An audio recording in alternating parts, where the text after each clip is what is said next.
massive spans of dry, desolate sand land with nothing in it. No world bosses or mini bosses. Repetitive, tasky missions. Grindy. Limited endgame content. I'm describing the opposite of what I would look for in a game. And yet, I love Dune Awakening. I can't stop playing. I'm addicted. Whenever somebody asks me if they should get Dune because they see me playing it or whatever, I answer yes, but then I don't know how to back that up. Like when I start describing it, I'm like, I know it sounds bad, but trust me. And so I put together this video in order to give you 3 reasons as to why you should play Dune Awakening. Spoiler, it's the worm. Welcome back to the channel. My name is Goohy. Let's dive into this video. I've always dreamt of a game about a worm. Ever since I was a young girl, I yearned for the mines because the mines have worms in them. The worm. What can I say about the worm? It introduces a sense of panic, urgency, and butt clenchery that you don't experience in other games like this. The consequence of dying to the worm is just so brutal and extreme. Like you literally lose everything that you've been working on for the last 13 hours. It creates an everlasting fear that is constantly there. You're constantly aware of it. You even have to literally prepare for it as you explore the lands. Band together, brothers, as we trek through the dunes, avoiding the giant fucking worm that devours everything in its path. I know that there's Dune nerds out there that are so used to this that they don't find it funny. You know what I mean? It's like, oh yeah, that's the worm. What do you mean? It's terrifying. And yes, I agree. But like out of the entire list of animals that you could gigantify to make the big bad scary thing in your universe, the worm wouldn't have made the cut. If I had created the Dune universe, it probably would have been like a mole rat or something. Those things are freaky looking, dude. I can't believe I've gotten to a point in my life where I'm afraid, genuinely afraid and scared of a worm.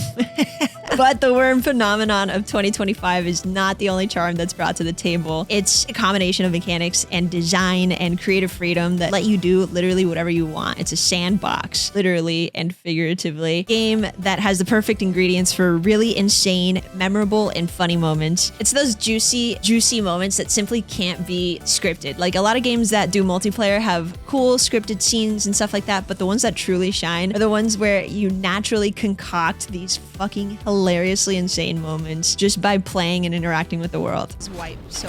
Ah! No! No! Ah! What have you done? I might have exited my ornithopter in the middle of the air.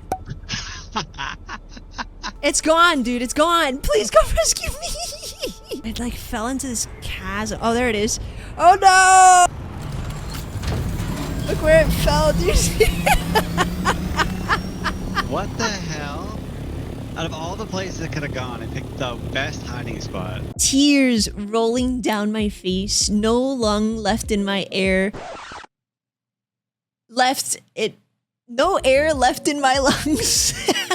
And like this just bad pain in my stomach from laughing so hard after my buddy and I got eaten by a sandworm. The sheer panic in both of our voices after running into the quicksand and then both of us yelling and frantically jumping and running towards what we thought would be safety. There's something so pathetically hilarious about seeing your buddy's character in their underwear depressively looking at the fabricator while they ponder their mistakes and question whether they want to keep playing that night. It was either laugh or cry. There was no other emotion available. Like we really couldn't take it too seriously. We just got eaten by a giant worm. Reason 1 is worm, right? But there's obviously more to it. I was just feeling a little silly, so I like worm as a reason. It's a game you can enjoy with friends and hang out and interact with other people online too, but it also has an incredible amount of lore and a world that is just aesthetically beautiful and nails the environment that they tried to capture. So reason number 2 is Dune. Huge thank you to Frank Herbert for being a creative genius. Before I move on, I actually want to state that I haven't seen any of the Dune movies and I haven't read any of the Dune books.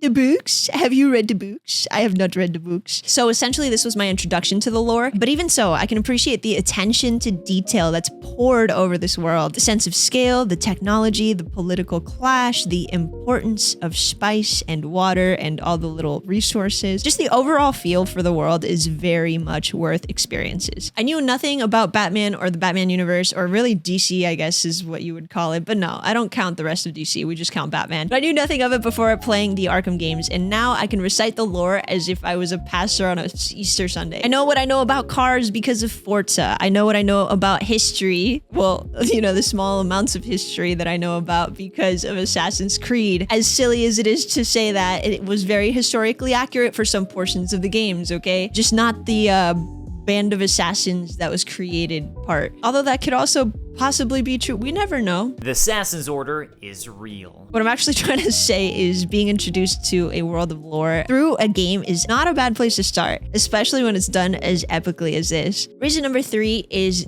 Dune. I almost don't want to explain this one, and I'll leave you guys with that because it's fucking funny, man. All right, so thank you so much for watching the video. I appreciate you. If you want to see more like this, hit the subscribe button. If you like the video, like it for the algorithm gods, and I appreciate you guys. I'll see you in the next one. Bye. I'm just joking. Get back here.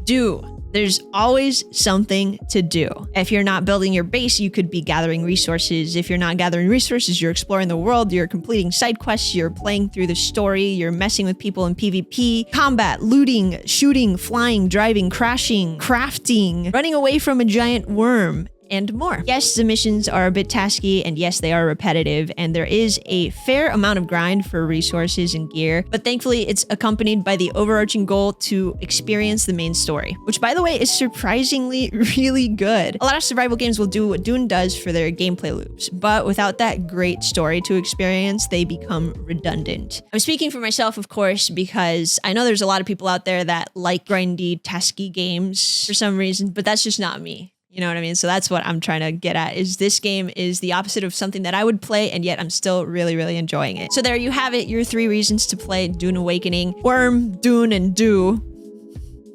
You already saw the outro, so I guess bye.